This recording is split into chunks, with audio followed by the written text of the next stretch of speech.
Hi everyone and welcome back to my kitchen. Today I'm going to be making for you a seafood rice dish that is called arroz a la tumbada. And it is definitely a recipe I think you should know by heart. It's simple, it's elegant, you could serve it to company, and it's really very classic in its flavors. Now, when you go to the port town of Veracruz, as you could imagine, it's just one seafood restaurant after another, and almost every one of them will feature this dish. And it's typically made with already cooked rice, so you kind of think of it as a soupy paella.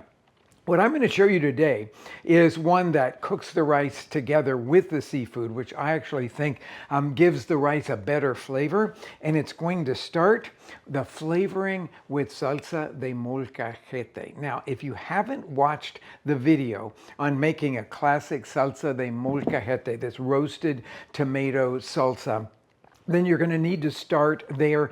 And the link for it is below. Okay, so I've got a pan that I'm heating here, and the first thing that I'm going to do is to film the bottom of this pan with olive oil.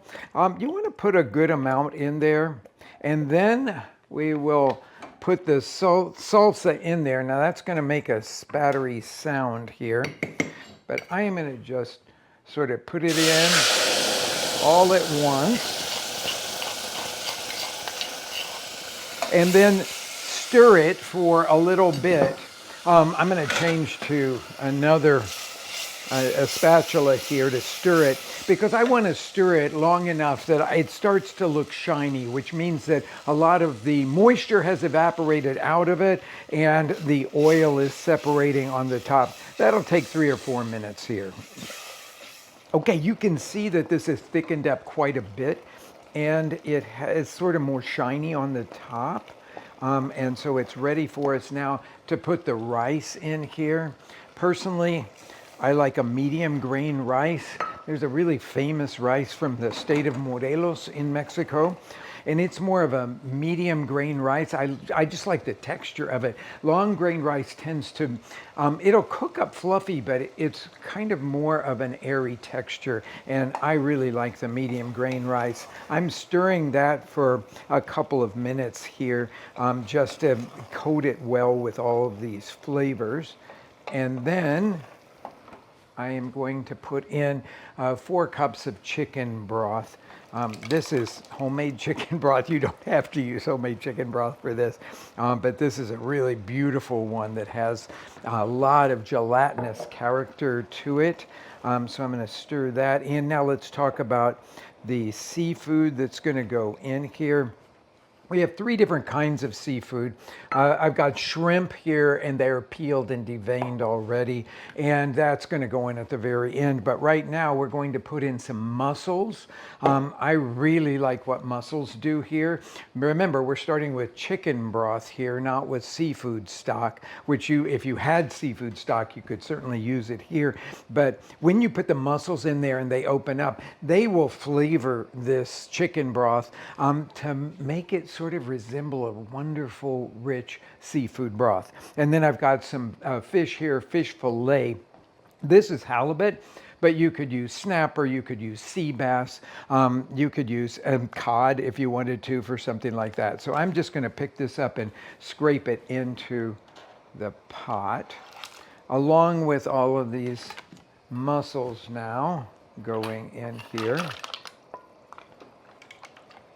And we're going to partially cover this and let it simmer until that rice is tender. That'll take a little under 20 minutes. This is just about to a boil, but I forgot to put in the herb. Classic herb for this would be epazote.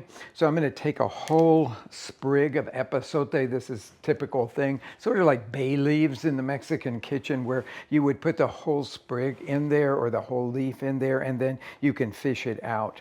Now, I didn't salt this because my homemade broth is fully salted, but if you're working with unsalted broth or very lightly salted broth, you're going to want to season it now so that the rice can absorb that. So put that there. there, medium-low heat, and we'll check it, I'm going to say probably at around 15 minutes just to see how it's coming along. Okay, let's check the rice for doneness. Remember, this is a brothy paella-like thing, so it's going to look soupy at this point. But dig down and get some of the rice here and give that a little taste to make sure that it's not still chalky in the middle. Oh, I think it's just perfectly done. Certainly not overdone.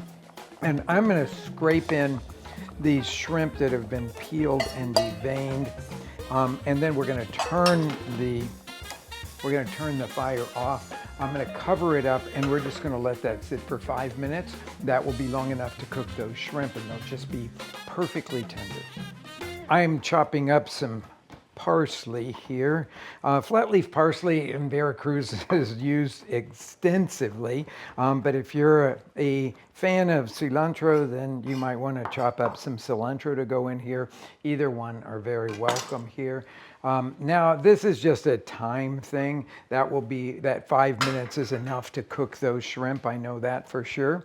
I will take some of this parsley and just put it into the pot, stir it gently, and then we're ready to serve this. So you can see that it comes together really fast.